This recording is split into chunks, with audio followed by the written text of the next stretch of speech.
नमस्कार, मैं हूं आपके साथ मयंक। आज 22 तारीख है और पिछले 24 घंटे के और खास तौर पर बीती रात के ईरान और अमेरिका की जंग से संबंधित सारे अपडेट लेकर मैं आपके सामने हूं। मैं आपको बताऊंगा किस तरह से अगले चंद घंटों में यह तय होने वाला है कि अब आगे मिडिल ईस्ट में क्या होगा। क्या बड़ी जंग फिर छिड़ने वाली है कुछ घंटों के बाद? देखिए, जो बड़ी खबरें आ रही हैं उसमें 3-4 खबरें ऐसी हैं जिन्होंने ये इशारा कर दिया है कि अब आगे क्या होने वाला है। देखिए, इस वक्त की जो सबसे बड़ी खबर है वो ये है कि डोनाल्ड ट्रंप ने सीज फायर को बढ़ा दिया है। आज सीज फायर की तारीख खत्म हो रही थी, जिसके बाद सबके मन में सवाल था क्या आज से जंग शुरू हो सकती है। लेकिन अब जो खबरें हैं उसके मुताबिक डोनाल्ड ट्रंप ने सीज फायर को आगे बढ़ा दिया है, सीज फायर की तारीख आगे बढ़ा दी है। लेकिन डोनाल्ड ट्रंप ने यह साफ नहीं किया है कि सीज फायर अभी कितने दिनों तक जारी रहेगा। और गौर करने वाली बात यह है कि ये सीज फायर की जो लिमिट है ये डोनाल्ड ट्रंप ने अपनी तरफ से बढ़ाई है। ईरान ने इस बारे में अभी कुछ नहीं कहा है। देखिए, एक प्रकार से इसे ईरान की बहुत बड़ी जीत माना जा रहा है। हालांकि डोनाल्ड ट्रंप ने बात साफ कही है कि जो ब्लॉकेड है, जो घेराबंदी हॉर्मुज की कर रखी है, ईरान के अलग अलग पोर्ट्स की जो घेराबंदी है वो वैसे ही जारी रहेगी। जब तक कोई डील नहीं हो जाती, जब तक कोई समझौता नहीं हो जाता, तब तक हॉर्मुज की घेराबंदी जारी रहेगी। यानी तनाव पूरी तरह से बरकरार है। देखिए, डोनाल्ड ट्रंप का सीज फायर को आगे बढ़ाना ये ईरान की सेना की नीति की, ईरान की विदेश नीति की एक बड़ी जीत माना जा रहा है। और ये कहा जा रहा है कि डोनाल्ड ट्रंप ने शायद ये फैसला किया कि अगर हमला करते हैं ईरान पे तो इसका बड़ा नुकसान अमेरिका की सेना को झेलना पड़ सकता है और पूरे अरब देशों में हाहाकार मच सकता है और तेल के जितने ठिकाने हैं सब पे ईरान हमला कर देगा। ये वो वजह है जिसके कारण शायद डोनाल्ड ट्रंप को उनके एडवाइजर्स ने यह सलाह दी कि अभी सीज फायर आगे बढ़ा दीजिए, लेकिन कोई मिलिट्री एक्शन फिलहाल मत करिए। तो अब जो खबरें हैं उसके मुताबिक सीज फायर आगे बढ़ चुका है, लेकिन क्या किसी तरह की कोई बातचीत ईरान करेगा? ईरान की तरफ से एक बार फिर स्टैंड क्लियर कर दिया गया है ईरान के विदेश मंत्री अब्बास अराक्ची ने। देखिए, बड़ी खबर है। अमेरिका के करीब 15 C-17 ग्लोब मास्टर्स जो हैं वो यूरोप से फ्लाई करके ईरान के आसपास के इलाकों में पहुंचे हैं। ये वो जहाज हैं जिनसे बड़ी संख्या में हथियार और मिसाइल्स लाई जा रही हैं। इस तरह की खबरें हैं, ये कंफर्म खबरें हैं। 14 से 15 ग्लोब मास्टर्स हैं जिन्होंने फ्लाई किया है पिछले चंद घंटों में। अलग अलग बेसिस से फ्लाई करके यूरोप से होते हुए वो मिडिल ईस्ट पहुंचे हैं। इस तरह की खबरें हैं। दूसरी बात, सोर्सेज बता रहे हैं कि बड़ी संख्या में टॉम हॉक मिसाइल्स जो हैं वो पहुंचाई गई हैं उन जहाजों में जो कि हॉर्मुज में खड़े हुए हैं या ओमान की खाड़ी में खड़े हुए हैं, ईरान को घेर कर खड़े हुए हैं। अब बड़ी साधारण सी बात आप समझ सकते हैं कि ये जो C-17 ग्लोब मास्टर्स लाए गए हैं, इनमें जो हथियार लाए गए हैं, ये मिसाइल्स लाई गई हैं, ये कम से कम बातचीत करने के लिए तो नहीं लाई गई। इतना तो कोई भी समझ सकता है। इसी बीच बड़ी खबर है रूस की तरफ से और चाइना की तरफ से। ऐसी खबरें हैं कि खुफिया एजेंसीज ने एक बार फिर ईरान को इस बात के लिए सावधान किया है कि बातचीत के बीच में ईरान पर हमला हो सकता है। देखिए, बड़ी खबर है ये।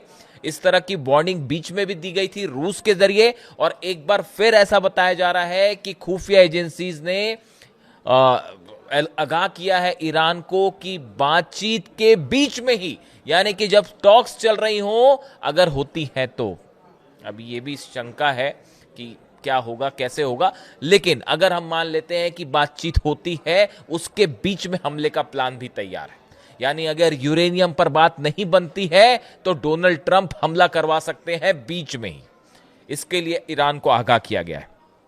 इसी बीच इजराइल में एक बड़ी बैठक हुई है, जिसमें ये बैठक बीती रात हुई, जिसमें इजराइल के तमाम बड़े अधिकारी थे वो शामिल थे। नेतन्याहू शामिल थे, डिफेंस मिनिस्टर कार्ट्स थे वो शामिल थे, और बाकी के जो इजराइल के सेना के प्रमुख हैं वो शामिल थे। इस बैठक में ये प्लान बनाया गया है कि कैसे ईरान पर सरप्राइज अटैक किया जाए, कैसे अचानक से हमला किया जाए। यानी देखिए, सब कुछ वैसा ही हो चुका है जैसा पहले था और बड़ी जंग की तरफ मामला आगे बढ़ रहा है। कहा यह भी जा रहा है कि इस बार मामला और लंबा खिंच सकता है, इसके लिए भी तैयारी शुरू कर दी गई है।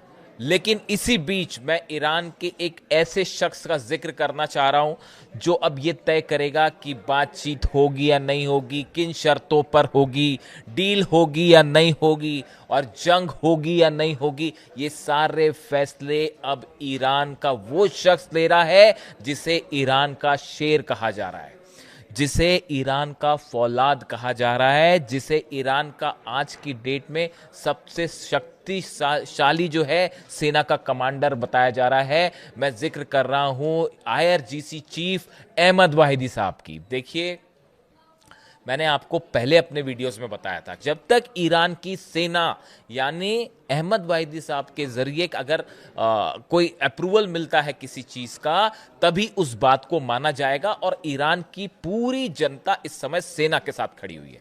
यानी ये कहा जा रहा है कि अहमद वाहिदी वो शख्स हैं जिन्होंने पिछले 48 घंटे में डोनाल्ड ट्रंप को घुटने पर ला दिया है। देखिए, ये बहुत बड़ी बात है। आप देखें पिछले 48 घंटे में किस तरह से डोनाल्ड ट्रंप तमाम कोशिशें कर रहे कि किसी तरह से बातचीत हो जाए, ईरान से बातचीत हो जाए, चीजें सेट हो जाए।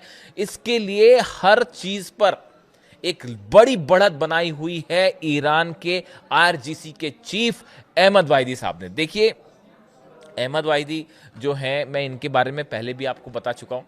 इनकी 2-3 नई और चीज़ें मैंने समझने की कोशिश की। आखिर आप देखें, पिछले कुछ वक्त में ईरान की सेना ने जिस तरह से एक एग्रेसिव स्टैंड लिया है, और आप देखिए हर मामले पे अमेरिका पर भारी पड़ती दिखाई दे रही है, चाहे जंग की बात हो, चाहे टॉक्स की बात हो। ऐसा लगता है पूरा कमान जो है वो ईरान की सेना के हाथ में आ गया, अहमद वाहिदी साहब के हाथ में आ गया। तो मेरे मन में अचानक जब मैं उनकी बात कर रहा था, उन पर रिसर्च कर रहा था, तो मेरे मन में एक तस्वीर बन रही थी। और वो तस्वीर किसकी थी? कासिम सुलेमानी साहब की। ईरान के शायद एक ऐसे कमांडर जिन्होंने अमेरिका समेत पूरी इजराइल की तो रातों की नींद उड़ गई थी। और कहा जाता है कि अगर कासिम सुलेमानी साहब जिंदा होते तो अब तक तो इजराइल को सीधा सीधा तौर पे हार हो चुकी होती। खैर, अब ये बताया जाता है, देखिए मैंने इस तरह से रिसर्च करी तो मुझे जानकारी प्राप्त हुई कि ये जो अहमद वाहिदी साहब हैं आईआरजीसी चीफ, ये कासिम सुलेमानी साहब के बेहद करीबी रह चुके हैं। और उन्होंने कई मिलिट्री अभियानों में कैसे प्लानिंग की जाए, कैसे जो है वो सेना को अलग अलग पार्ट्स में डिवाइड किया जाए, कहां पे हमले करना है, कौन सी यूनिट्स कहां पे हमले करेगी, कैसे डिवीजन ऑफ जो है पावर करना है, इन तमाम चीजों की रणनीति बनाने में अहमद वाहिदी साहब जो हैं उन्होंने कासिम सुलेमानी जो हैं उनसे काफी कुछ चीजें सीखी है, बारीकियां सीखी है सेना की। आप देखिए, इसी वजह से कहा जा रहा है कि जो ईरान एकदम रिजिड स्टैंड पर आ गया है कि किसी भी सूरत में अमेरिका से 1 इंच का भी जो है वो नीचे नहीं झुकना है या किसी दबाव में नहीं आना है। ये बेहद एग्रेसिव स्टैंड याद दिलाता है कासिम सुलेमानी साहब की। और अहमद वाहिदी अब हर फैसला ले रहे हैं, इसमें कोई किसी को भी कोई कंफ्यूजन नहीं होना चाहिए। पूरी कमान अब ईरान की सेना के हाथ में। बातचीत करना है, नहीं करना है, ट्रंप को क्या जवाब देना है, नेतन्याहू को क्या जवाब देना, हर चीज का फैसला ईरान की सेना कर रही है। देखिए, इसके अलावा आप बताएं, जैसे ये 1979 की जो इस्लामिक रेवोल्यूशन हुई, उस रेवोल्यूशन के समय से ही अहमद वाहिदी साहब सक्रिय रहे। और उन्होंने न सिर्फ कासिम सुलेमानी साहब बल्कि अली खामनेई साहब के भी वे बेहद ना सिर्फ करीबी रहे, बल्कि जो इनकी इस्लामिक रेवोल्यूशन के जो प्रिंसिपल्स हैं उनके वो एक बिल्कुल मजबूत फाउंडर समर्थक माने जाते हैं। जो विजन अली खामनेई साहब का था, देखिए ये 2-3 चीजें मुझे ऐसी लगी जो जिस पे ईरान एक बार फिर से कंसोलिडेट करके आगे बढ़ रहा है। देखिए, वो अली खामनेई साहब का विजन, जो सुप्रीम लीडर थे वो, लेकिन उनका ये विजन बड़ा साफ था कि कौन ईरान का दुश्मन है और उससे कैसे निपटा जाए। देखिए, अली खामनेई साहब हमेशा ये बात कहते रहे, अमेरिका से बातचीत का कोई मतलब नहीं होगा। ठीक है, बातचीत करनी चाहिए, उन्होंने कहा ठीक है बात करिए, लेकिन इसका नतीजा नहीं निकलेगा। और इसी विजन को लेकर अब अहमद वाहिदी साहब आगे बढ़ रहे हैं। वो इस बात को समझते हैं। आप खुद सोचिए, डेलीगेशंस आ रहे हैं अलग अलग, अगर बातों के और दौर होते भी हैं, लेकिन यूरेनियम के मुद्दे पे सहमति कैसे बनेगी? इसीलिए कल ईरान की सेना ने कहा कि हम वहां कहीं पे किसी भी जगह पहुंच जाते हैं, बात कर लेते हैं, चलिए ठीक है बात कर लेते हैं उससे, लेकिन बात आगे कहां बढ़ेगी, डील कहां होने वाली है? आप तो धमकियां चमकियां दे रहे हैं लगातार, आपके हथियार पहुंच रहे हैं, ग्लोब मास्टर से जो है वो आप हथियार पहुंचा रहे हैं, टॉमहॉक मिसाइल पहुंचा रहे हैं, और ऐसे में आप बातचीत की बात करते हैं कैसे रिस्पेक्टफुल तरीके से? तो ईरान की सेना का विजन बिल्कुल क्लियर है कौन क्या करना चाहता है। ये बात अलग है कि एक अंतर्राष्ट्रीय मैसेज देना है कि भाई ये ना मैसेज जाए कि ईरान बात करने के लिए नहीं आया, तो उसलिए एक हो सकता है स्टैंड ईरान का, लेकिन होगा क्या नतीजा ये बिल्कुल साफ है। बड़े स्तर पर ईरान ने तैयारी की है। Kharg island, Qeshm island, Larak island, जितने ये द्वीप हैं सब पे मिसाइल्स तैयार हैं, सब पे पनडुब्बियां तैयार हैं, 5 लाख से ज्यादा सैनिक हॉर्मुज के आसपास तैयार है कि अगर ग्राउंड ऑपरेशन होता है तो जवाब दिया जाएगा। इसीलिए एक्सपर्ट्स बता रहे हैं कि इतना सब होने के बाद भी डोनाल्ड ट्रंप ग्राउंड ऑपरेशन की हिम्मत नहीं करेंगे। 10,000 20,000 सैनिक से ईरान में ग्राउंड ऑपरेशन नहीं किया जा सकता। कम से कम 5 लाख सैनिक अगर डोनाल्ड ट्रंप उतारने की हिम्मत रखते हैं ईरान पे तब ग्राउंड ऑपरेशन करें, उसके बाद भी कोई गारंटी नहीं कि 5 लाख सैनिक उतारने के बाद भी अमेरिका जीतेगा। जो स्ट्रेंथ है ईरान की सेना की, और देखिए इस समय सबसे बड़ी बात वो स्ट्रेंथ से ज्यादा यह है कि ईरान की सेना और लोगों में भयंकर गुस्सा है, और वहां के लोग बिल्कुल एकजुट दिखाई दे रहे हैं, खासतौर पर सेना के साथ। कौन सा नेता क्या कह रहा है अब ये बात अलग। और सबसे बड़ी बात सुनिए, जो ईरान के सुप्रीम लीडर है नहीं मुश्तबा खामेनी, उनको लेकर भी ये खबर है कि उनको सेना का पूरा समर्थन हासिल है। यानी अहमद वाहिदी साहब और मुश्तबा खामेनी जो है इनके बीच में बहुत अच्छा कोऑर्डिनेशन है, और जोल कद्र साहब जो है वो तो है ही सचिव जो है, इनके बीच में भी ये 3 लोग ऐसे हैं जिनके बीच में कोऑर्डिनेशन बहुत अच्छा, और इन्होंने एकदम रिजिड स्टैंड ले लिया कि बस बहुत हुआ, अब ये तमाशा नहीं होगा। और तो इसलिए ये जो डोनाल्ड ट्रंप, आप देखिए अमेरिका की इससे कमजोर विदेश नीति मैंने कभी नहीं देखी इतने सालों में। जिस तरह से ये टॉक्स को लेकर जेडी वेंस पता नहीं कितनी बार, 5-6 बार तो जेडी वेंस प्लेन में बैठ के उड़ चुके हैं, अलग अलग आप देखें खबरें इधर उधर देखें तो ना जाने कितनी बार ये खबर आ गई कि जेडी वेंस प्लेन में बैठ के उड़ गए हैं, पहुंच रहे हैं, अब तो पहुंचे तब पहुंचे, अब निकले। आप समझिए क्या हो रहा है। ये व्हाइट हाउस की तरफ से कुछ बयान आता है, डोनाल्ड ट्रंप की तरफ से कुछ बयान आता है, मतलब बड़ा ही अजीबोगरीब हालात। कुल मिला के हालात ये है कि अब ईरान की सेना के हाथ में सब कुछ है, कमान। इसके साथ ही ये बताया जा रहा है कि सीज फायर खत्म होने के बाद आगे क्या किया जाएगा, इसको लेकर एक बड़ी रणनीति अमेरिका ने भी तैयार कर रखी है, इजराइल ने भी तैयार कर रखी है।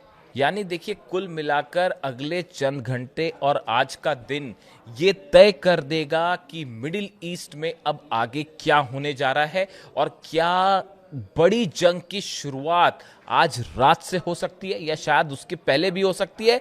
बड़े सारे वॉर एक्सपर्ट्स इस बात की ओर इशारा कर रहे हैं कि जो फॉर्मेशंस हो रहा है अमेरिका की सेना का और इजराइल से जो खबरें आ रही हैं उसके मुताबिक एक बार फिर बड़ी जंग की शुरुआत हो सकती है, और पूरे अरब के ठिकाने जो हैं वो सब के सब खतरे में।